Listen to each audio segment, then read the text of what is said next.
Salut à tous, alors une information, on va dire, à prendre avec des petites pincettes quand même. Il y aurait des bugs donc sur l'Atto 3, ce que je ne comprends pas, c'est pourquoi l'Atto 3 et pourquoi pas la Seal et pourquoi pas la Dolphin ou les autres véhicules de la gamme BYD.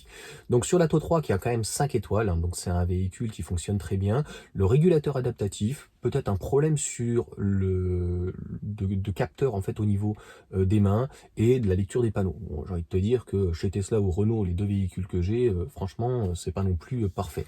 Donc j'ai l'impression que le journaliste me pose la question, c'est pas plus pour casser du sucre sur BYD. Moi, le régulateur adaptatif, concrètement, je pensais que c'était plus un problème. En tout cas, c'est Euro NCAP qui relève cette information.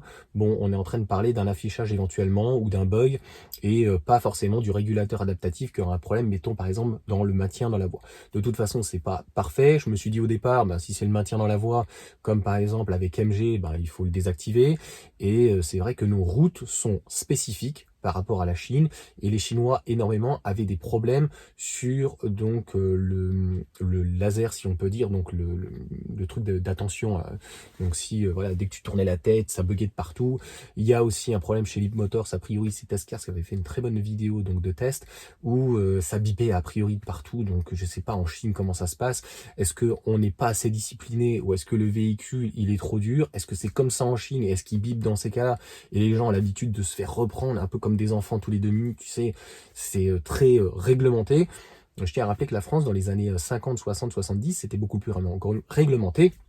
Il suffit juste de voir, tu regardes un cahier d'écriture d'un enfant dans les années 50 et aujourd'hui, bon, c'est sans commentaire. Voilà.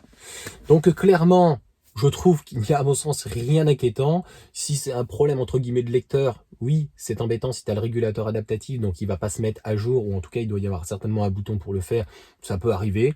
Et si c'est un problème de détection des mains ou quoi, bon, c'est pas très très grave. Il y a des utilisateurs donc qui me suivent qui ont des Atto 3, ils pourront nous le dire à la limite, et j'épinglerai, mais honnêtement, voilà, c'est juste une petite attention. On voit des améliorations à faire chez MG. Donc ils ont retiré carrément le capteur. Hein. Le capteur de somnolence, machin bidule, ils l'ont retiré. Il y a toujours le capteur de somnolence chez Smart, mais il n'était pas foufou. Dès que tu tournais la tête, ça fait des bruits de partout et tout. Et donc BYD, j'ai pas entendu trop de problèmes. Leapmotor, ça sera à voir. Bon, j'ai envie de te dire qu'on peut pas tout avoir et c'est des mises à jour qui peut aussi y avoir par la suite. Donc je pense que Stellantis fera tout. J'ai l'impression qu'ils vont plus se concentrer sur Leapmotors en Europe que forcément leur marque. Donc et puis ils vont peut-être pouvoir apporter un petit peu leur expertise avec leurs avantages et leurs inconvénients. On peut pas leur reprocher en tout cas à Stellantis et notamment Peugeot, notamment le 3008, de faire leur propre système donc de logiciel. Renault c'est pas mal, mais bon après derrière c'est Google. Et puis au niveau donc de Google Maps, des fois j'ai des problèmes. Au niveau de l'itinéraire, ça marche pas fou. Voilà en tout cas pour cette vidéo relativement courte. Le but c'est pas de faire du putaclic clairement, c'est juste faire attention sur tous les constructeurs de toute façon chinois. C'est la partie où on peut pas dire que c'est pas parfait, ça demande une amélioration. Mais on le voit, et même au niveau des fois des charges, la Seal, mais là ça va arriver avec la Seal Lion, clairement, d'ici une génération, entre 3 à 7 ans, ils seront, à mon sens, prêts, et ça va faire, en tout cas, je pense, très très très mal. Allez, sur ce, ciao à tous.